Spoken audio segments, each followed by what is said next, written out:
Hello students, इस video में हम some basic concepts of chemistry ये चैप्टर स्टार्ट करने वाले हैं। अब some basic concept of chemistry में हमको क्या करना है, केमिस्ट्री मतलब क्या है। It is the branch of science. अब इसमें क्या पढ़ना पड़ेगा, मैटर का कॉम्पोजिशंस, मैटर का स्ट्रक्चर, मैटर का प्रॉपर्टीज कैसा है, इसके बारे में हम केमिस्ट्री में स्टडी करते हैं। क्लासिफिकेशंस ऑफ मैटर, कैसे मैटर को क्लासिफाइड किया है। अपने मैटर को क्लासिफाइड करने के लिए दो टाइप से क्लासिफाइड किया है, physical classifications and chemical classifications. अब फिजिकल क्लासिफिकेशंस मतलब इसको हम मैटर को सॉलिड, लिक्विड, गैस, ऐसे 3 टाइप्स में डिवाइड होगा। और केमिकली वो उसको क्लासिफाइड होगा तो प्योर सब्सटेंस एंड मिक्सर्स। मतलब प्योर सब्सटेंस मतलब इसको हम एलिमेंट्स और कंपाउंड्स एज ए कंपाउंड्स और एलिमेंट्स हम इसको डिवाइड कर सकते हैं। और मिक्सर्स को हम homogeneous and heterogeneous mixers. Homogeneous mixers मतलब पता है, होमोजेनियस मिक्सर्स में कंपोनेंट्स का क्या होता है, यूनिफॉर्म ऑल डायरेक्शंस में उसका कंपोजिशन सेम रहता है, हेट्रोजेनियस में नहीं रहता है। ऐसे एलिमेंट्स और कंपाउंड्स, ऐसे कंपाउंड फॉर्मेशंस में भी होता है। और कंपाउंड्स होगा तो क्या होगा, 2 टाइप्स में होगा, inorganic compounds and organic. Atoms. अब एटॉम क्या है, एटॉम भी एक, it is the smallest particles of matter which can not exist independently. ये मैटर का एक स्मॉलेस्ट पार्टिकल्स है। स्मॉलेस्ट पार्टिकल्स वो कभी इंडिपेंडेंटली एग्जिस्ट नहीं होगा, इंडिपेंडेंटली एग्जिस्ट नहीं होगा। ऐसे देखो कार्बन एटॉम्स एक इंडिपेंडेंटली एग्जिस्ट नहीं होगा। ऑक्सीजन एटॉम्स इंडिपेंडेंटली एग्जिस्ट नहीं होगा। एक ऑक्सीजन एटॉम्स या एक हाइड्रोजन एटॉम्स। अब इसको हम क्या बोलेंगे, स्मॉलेस्ट वो पार्टिकल्स को हम एटॉम बोलेंगे। ये केमिकल रिएक्शंस में पार्टिसिपेट करता है लेकिन ये अपना आइडेंटिटी लॉस नहीं करता है। रिएक्शंस देखो, रिएक्शंस में मीथेन के साथ ऑक्सीजन रिएक्शंस किया है, मतलब ये मीथेन के साथ ये ऑक्सीजन का कंबशन रिएक्शंस कर है और carbon dioxide and water form है। लेकिन ये कार्बन्स इधर भी कार्बन ही है, इसका आइडेंटिटी लॉस नहीं हुआ। ये इधर हाइड्रोजन्स भी, इधर हाइड्रोजन्स है, इधर ऑक्सीजन्स भी, इधर ऑक्सीजन्स ही है, लेकिन इसका आइडेंटिटी लॉस नहीं होता। ये केमिकल रिएक्शंस में पार्टिसिपेट भी करता है लेकिन इसका आइडेंटिटी लॉस नहीं होता है। एटॉम्स मतलब smallest particle of matter which can not exist independently, ये याद रखना। नेक्स्ट मॉलिक्यूल्स क्या है, मॉलिक्यूल्स भी it is the smallest particle of matter ही है लेकिन व्हिच एग्जिस्ट इंडिपेंडेंटली, क्योंकि ये ऑक्सीजन O2 मॉलिक्यूल्स, एक मॉलिक्यूल्स एग्जिस्ट कर सकता है लेकिन एक मॉलिक्यूल ऑफ वाटर एग्जिस्ट कर सकता है। और ये नंबर ऑफ मॉलिक्यूल्स में ही रहता है लेकिन एक मॉलिक्यूल्स एग्जिस्ट कर सकता है। मतलब एक मॉलिक्यूल्स, 1 मॉलिक्यूल्स स्टेबल फॉर्म में रह सकता है लेकिन इसमें एटॉम्स क्या होता है, स्टेबल फॉर्म में नहीं रह सकता है। इसलिए उसको can not exist independently exist नहीं करता है। इसलिए एटॉम्स एंड मॉलिक्यूल्स के बीच में यही डिफरेंस है, लेकिन दोनों ये स्मॉलेस्ट पार्टिकल्स ऑफ मैटर ही है, लेकिन दोनों का डिफरेंस ये है। स्टूडेंट्स, अब टॉपिक है एटॉमिक मास। अब एलिमेंट को एक्सप्रेस करने के लिए ये एटॉमिक मास यूज़ करते हैं। तो एटॉमिक मास क्या है, ये एटॉमिक मास एक नंबर है, इसको कैसे एक्सप्रेस करता है। अब इसको कंसिडर करो, ये एक बॉक्स है, इसको स्टैंडर्ड मान लो, इसका ये मार्क्स एक बॉक्स है। अब इस बॉक्स को कंसिडर करो, इस बॉक्स में ये 100 बॉक्स का इसका वेट के साथ इक्वल है, तब ये 100 को हम क्या बोलेंगे, एटॉमिक मास। मतलब अब इधर स्टैंडर्ड एटॉम्स, जैसे हमने बॉक्स को लिया था, स्टैंडर्ड एटॉम्स एक कार्बन 12 का लिया है और उसका 1/12 ऑफ मास ऑफ 1 कार्बन 12 को हमने एक स्टैंडर्ड मास कंसिडर किया, जैसे हमने एक बॉक्स को कंसिडर किया था। अब इसको हम जो भी एलिमेंट होगा पीरियोडिक टेबल्स का, उस एलिमेंट के साथ उसका वेट कंपेयर करेंगे। और कंपेयर करने से, इसलिए इसको हम रिलेटिव एटॉमिक मास से भी बोल सकते हैं, रिलेटिव एटॉमिक मास भी बोल सकते हैं। अब मास ऑफ, एक एग्जांपल लेते हैं, मास ऑफ 1 ऑक्सीजन एटम्स, इसको एक्सप्रेस कर 16 हम लिखते हैं, लेकिन 16 का मतलब ये रिप्रेजेंट कर रहा है 16 into 1/12 into mass of 1 C12 atom. इसको रिप्रेजेंट कर रहा है। मतलब इस पार्ट को बाद में एटॉमिक मास यूनिट बोलते हैं और इसको एमयू शॉर्ट में। मतलब 1 एमयू इक्वल क्या रिप्रेजेंट कर रहा है, 1/12 into mass of 1 C12 atoms. ये रिप्रेजेंट कर रहा है एटॉमिक मास। मतलब एटॉमिक मास एक रिलेटिव मास है। मतलब एक सब कार्बन 12 को हम एक स्टैंडर्ड एटॉम से कंसीडर कर लिया, इसलिए इसको डेफिनेशन से लिख सकते हैं, atomic mass is a number which tells that how many times of an atom of an element is heavier than 1/12 into mass of 1 C12 atoms लिख सकते हैं। अब एटॉमिक मास मतलब क्या हो गया, कार्बन 12 का 1/12 के साथ, कार्बन 12 का 1/12 पार्ट के साथ कंपेयर करने से कितना टाइम्स नंबर्स निकलेगा, उसको हम एटॉमिक मास बोलेंगे। लेकिन बाद में मास स्पेक्ट्रोमीटर डिवाइस आने से स्मॉलेस्ट पार्टिकल्स का मास डिटेक्ट कर सकते थे।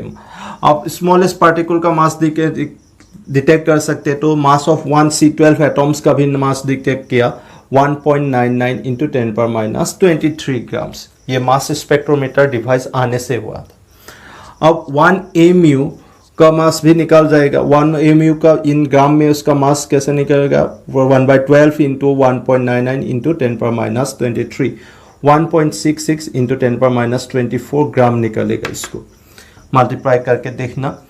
अब 1.66 इंटू 10⁻24 ग्राम निकलने से इसको हम 1/Na ग्राम भी लिख सकते हैं। Na means Avogadro's numbers, Avogadro's numbers, Avogadro's numbers बोलते हैं।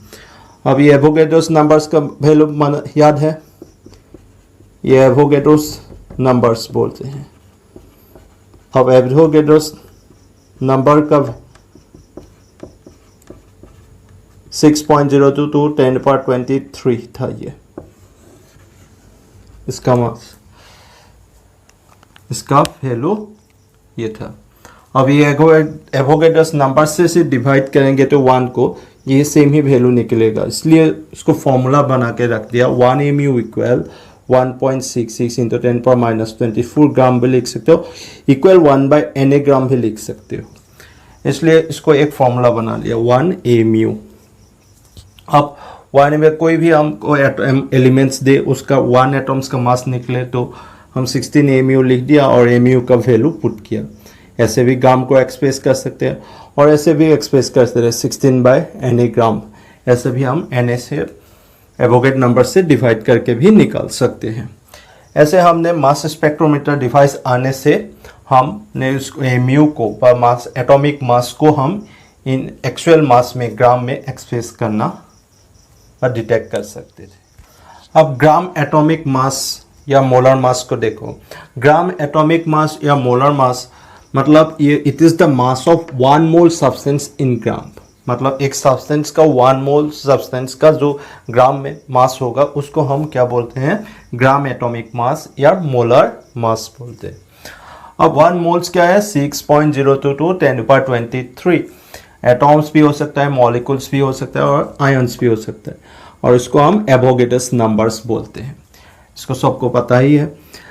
अब gram atomic mass of oxygen atoms को हम रिप्रेजेंट करेंगे तो इसका कैसे लिख सकते हैं, ऑक्सीजन एग्जाम्पल से लिया ऑक्सीजन एटम्स। हमने एग्जाम्पल से ऐसे क्या लिया, gram atomic mass of oxygen atoms. इसके लिए हमको यार gram atomic mass of oxygen atoms क्या रिप्रेजेंट कर रहे हैं, मास of 1 mole oxygen atoms, mass of 1 mole oxygen atoms. मतलब 1 मोल इक्वल हमको क्या कितना नंबर है, 6.022 10⁻23, मतलब एवोगैड्रोस नंबर्स। अब हम इस ऐसे भी लिख सकते हैं मास of 1 oxygen atoms into Na, मतलब 1 मोल इक्वल इतना नंबर से। सो इसका नंबर अलग कर दिया तो 1 एटम्स इनटू क्या हो गया, उसका नंबर्स जितना है, 1 मोल्स कितना रिप्रेजेंट कर रहा है, Na अमाउंट नंबर्स। अब इसलिए मास of 1 oxygen atoms into Na, उसका नंबर्स इनटू कर दिया। अब मास ऑफ 1 ऑक्सीजन एटम्स हमको पता है 16 एमयू लिख सकते हैं, और 16 एमयू इनटू Na। अब 1 एमयू का 1 एटॉमिक मास यूनिट्स इक्वल हम क्या लिख सकते हैं, 1/Na ग्राम्स। मास स्पेक्ट्रोमीटर डिवाइस से हमको पता चला था इसके साथ इक्वल था ये 1/Na ग्राम्स। अब Na कैंसिल गया, कितना रह गया 16 ग्राम। इसलिए ग्राम एटॉमिक मास ऑक्सीजन का भी 16 ग्राम होगा।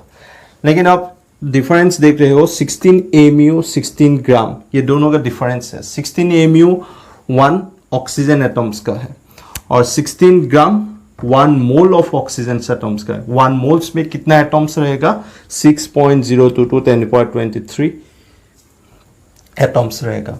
मतलब ऑक्सीजन इक्वल हम 1 एटम्स के लिए हम जो मास लिखेंगे उसको हम क्या लिख सकते हैं 16 mu 16 एटॉमिक मास यूनिट। अब 1 मोल्स ऑफ ऑक्सीजन एटम्स के लिए 1 मोल ऑफ एटम्स के लिए 1 मोल एटम्स के लिए हम 16 ग्राम। मतलब इधर कितना नंबर्स रहेगा 6.022 10^23 तक 23 एटम्स रहेगा। इसका मास है 16 ग्राम, ये रिप्रेजेंट कर रहा है। लेकिन हम लोग ग्राम एटॉमिक मास और एटॉमिक मास दोनों का फेल जो नंबर्स रहता है वो सेम ही रहता है, लेकिन जो दोनों का रिप्रेजेंटेशंस अलग अलग है, ये याद रखना। स्टूडेंट्स अब देखो मॉलिक्यूलर मास। मॉलिक्यूलर मास हम क्या लिखेंगे, it is the sum of atomic masses of all the elements present in a molecules. Molecules में जो जो एलिमेंट्स होगा उसका एटॉमिक मास का सम वैल्यू ही हम मॉलिक्यूलर मास बोलेंगे। ऐसे एग्जांपल्स देखो, ये वाटर मॉलिक्यूल्स है, वाटर में 2 हाइड्रोजन्स एंड 1 ऑक्सीजन है। अब इसका एक एलिमेंट्स का 1 एटम्स का मतलब 1 हाइड्रोजन एटम्स का मास कितना लिखते हैं 1 mu। सो 2 एटम्स है, सो 2 into 1, सो 16 into 1 से 18 mu हो गया वाटर के लिए। से सल्फ्यूरिक एसिड के लिए क्या हो गया, हाइड्रोजन 1 mu के हैं, 2 into 1, सल्फर कितना है 32 एक के लिए, और ऑक्सीजन कितना है 16 एक के लिए, सर है 16 into 4 लिख लिया। अब ये टोटल आ गया 98 mu। इसका एटॉमिक मास जो यूनिट होगा एटॉमिक मास यूनिट ही लिखेंगे, क्योंकि ये 1 मॉलिक्यूल का मास रिप्रेजेंट कर रहा है। ये 1 molecules, 1 water molecules 1 sulphuric acid molecule का मास रिप्रेजेंट कर रहा है। 1 मॉलिक्यूल का मास रिप्रेजेंट कर रहा है। लेकिन अब ग्राम मॉलिक्यूलर मास, जिसको हम मोलर मास बोलते हैं, ये भी मास of 1 mole substance in gram represent कर रहा है। मतलब मास ऑफ 1 मोल सब्सटेंस ग्राम। लेकिन ग्राम मॉलिक्यूलर मास या मोलर मास में देखेंगे, ये भी क्या रिप्रेजेंट कर रहा है, मास of 1 mole of substance in gram represent कर रहा है। ऐसे हम इसलिए gram molecular mass of water हम क्या लिख सकते हैं 18 ग्राम लिख सकते हैं, क्योंकि 18 ग्राम्स लिख सकते हैं। जैसे हमने ग्राम एटॉमिक मास में लिखा था, ऐसे उसका नंबर सेम रहेगा लेकिन उसको ग्राम में एक्सप्रेस करना पड़ेगा। ऐसे सल्फ्यूरिक एसिड के लिए भी क्या होगा 98 ग्राम होगा। ये ग्राम मॉलिक्यूलर मास और मोलर मास, ये क्या रिप्रेजेंट कर रहा है 1 मोल सब्सटेंस का मास रिप्रेजेंट कर रहा है। मतलब 1 मोल सल्फ्यूरिक एसिड रिप्रेजेंट कर रहा है, मतलब 1 मोल्स रिप्रेजेंट कर रहा है, मतलब 1 मोल इक्वल्स 6.022 10^23 मॉलिक्यूल्स का मास रिप्रेजेंट कर रहा है। इतना मॉलिक्यूल्स का मास वाटर मॉलिक्यूल्स के लिए 18 ग्राम होगा। 6 एवोगेट नंबर्स के लिए 18 ग्राम होगा। Avogadro numbers of sulphuric acid molecules के लिए 98 ग्राम होगा। ये ग्राम मॉलिक्यूलर मास और मॉलिक्यूलर मास ये दोनों ऐसे रिप्रेजेंट करते हैं। अब ये डिफरेंस समझ में आ गया, मॉलिक्यूलर मास और ग्राम मॉलिक्यूलर मास या ग्राम एटॉमिक मास और मोल एटॉमिक मास दोनों का रिप्रेजेंटेशंस अलग अलग रखता है। मतलब ग्राम एटॉमिक मास रिप्रेजेंट करता है 1 एटॉम्स के लिए, मॉलिक्यूलर मास भी रिप्रेजेंट करता है 1 मॉलिक्यूल के लिए। जैसे ग्राम एटॉमिक मास रिप्रेजेंट करता है 1 मोल सब्सटेंस, मतलब 6.022 10^23 एटॉम्स के लिए मास रिप्रेजेंट करता है।